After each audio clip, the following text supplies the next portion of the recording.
आप हर दिन किन चीज़ों का इस्तेमाल करते हैं? बिस्कुट से लेकर साबुन तक, हर चीज़ की अपनी कहानी होती है और कभी-कभी ये कहानियाँ दिलचस्प होने के साथ-साथ इमोशनल भी हो सकती हैं।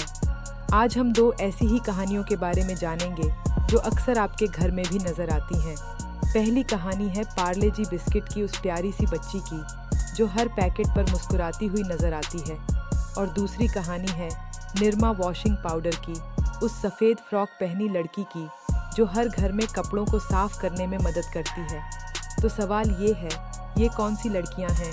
उनकी कहानियां क्या हैं? आइए जानते हैं इन रहस्यमयी चेहरों के पीछे छिपे दिलचस्प सच को। पहली कहानी पार्ले जी बिस्किट पर छपी लड़की की है। पार्ले जी बिस्किट भारत में सबसे ज़्यादा खाए जाने वाले बिस्किटों में से एक है। ये 82 साल पुराना है और इसकी शुरुआत मुंबई के विले पार्ले इलाके में एक बंद पड़ी पुरानी फैक्ट्री से हुई थी। 1929 में पार्ले जी बिस्किट के पैकेट पर एक खूबसूरत बच्ची की तस्वीर छापी गई। इस तस्वीर को लेकर लोगों ने खूब चर्चा की है। कुछ लोगों का कहना है कि यह तस्वीर नागपुर की नीरू देशपांडे की है। नीरू देशपांडे वर्तमान में लगभग 65 साल की हैं और नागपुर में रह रही हैं। उनका कहना है कि जब वह 3-4 साल की थीं, तब उनके पिता ने उनकी एक तस्वीर खींची थी। यह तस्वीर काफ़ी अच्छी आई और किसी शख्स की नज़र इस पर पड़ी जिनका संबंध पार्ले जी वालों से था। फिर क्या, यह तस्वीर बिस्कुट के पैकेट पर छप गई। लेकिन पार्ले जी के प्रोडक्ट मैनेजर का कहना है कि पैकेट पर दिखने वाली बच्ची की तस्वीर का वास्ता किसी से नहीं है। ये एक इमेजिनरी इमेज है जिसे मग्नलाल दाहिया नाम के एक चित्रकार ने 60 के दशक में बनाया था। अब बात करते हैं निरमा वॉशिंग पाउडर पर छपी उस लेडी डीडीएचकी की। निरमा वॉशिंग पाउडर की शुरुआत 1959 में गुजरात के करशन भाई ने की थी।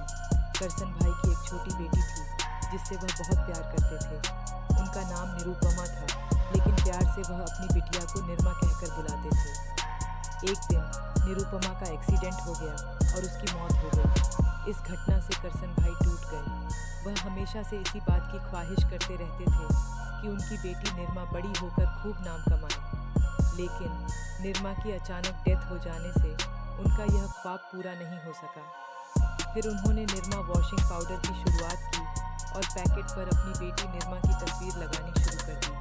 आज भले ही निरमा इस दुनिया में नहीं है, लेकिन उनकी तस्वीर पूरी दुनिया भर में निरमा वॉशिंग पाउडर ब्रांड से पहचानी जाती है। यह कहानी दिलचस्प होने के साथ साथ दुख भरी भी है।